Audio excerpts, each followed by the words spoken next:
présupposé de la PNL. Et avant de déclarer ce présupposé, on va faire un petit exercice ensemble. Donc je vous invite à penser à une personne que vous n'aimez pas ou qui vous dérange.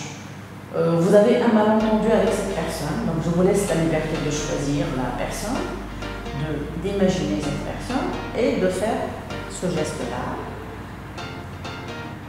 D'accord? Vous allez penser à la personne, penser à la personne, penser à la personne. J'ai mis une personne en tête, pensez.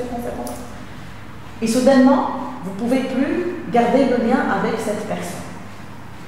Maintenant, on va faire une petite relaxation et on passe à une deuxième personne. Cette personne, c'est la personne que vous aimez très bien. C'est votre fils, c'est votre femme, c'est votre mari, c'est votre père, mère. Vous pouvez choisir la personne que vous voulez et vous l'aimez bien. Vous allez reproduire le même geste. Donc on va reproduire le geste. Et on va essayer de détacher. J'ai mis ma fille en tête, détacher. Et vous allez découvrir que ça ne marche pas et ça ne va pas se détacher. Comment ça se fait que ça ne se détache pas avec la personne que vous aimez, avec l'autre, directement vous perdez le lien? C'est votre esprit qui agit sur votre corps. Parce que nous avons mis une idée en tête qui est représentée par une personne.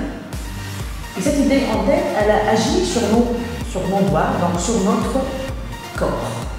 Donc ce présupposé magique qu'on va utiliser dans pas mal de modèles dans la nouvelle PNL surtout. Donc l'esprit agit sur le corps et le corps agit sur l'esprit.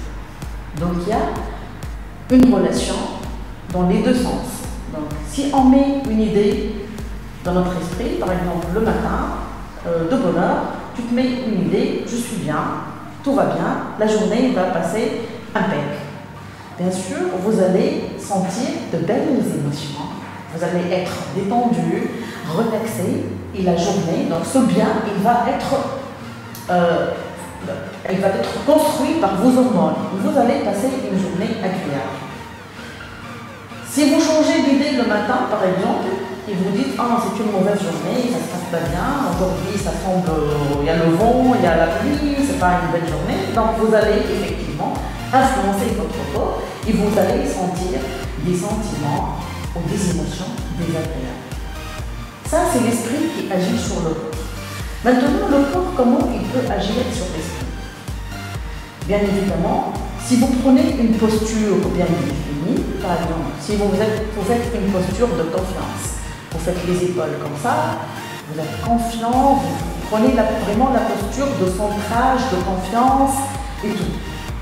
Vous restez une minute dans cette posture et vous allez voir comment vos idées vont changer et comment vous allez être réellement confiant et votre esprit va le croire, il va vous donner des états de confiance.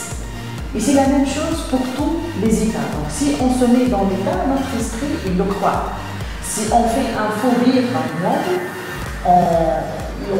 tu ne veux pas rire, mais tu fais le rire, ton esprit, il va comprendre que tu es heureux et il va sécréter les hormones du bonheur.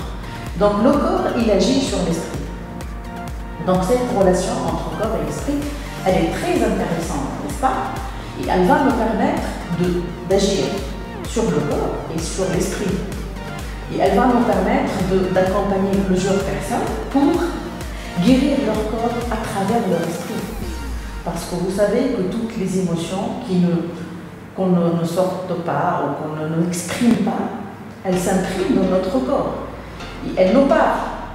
Et elles nous envoient des messages. Et ces messages, parfois, si la charge mentale est très grande, ils se transforment en maladie. Donc on va aider les personnes à agir sur leur corps à travers leur esprit et vice-versa. Et on va utiliser ce présupposé dans tous les modèles de la nouvelle PNL.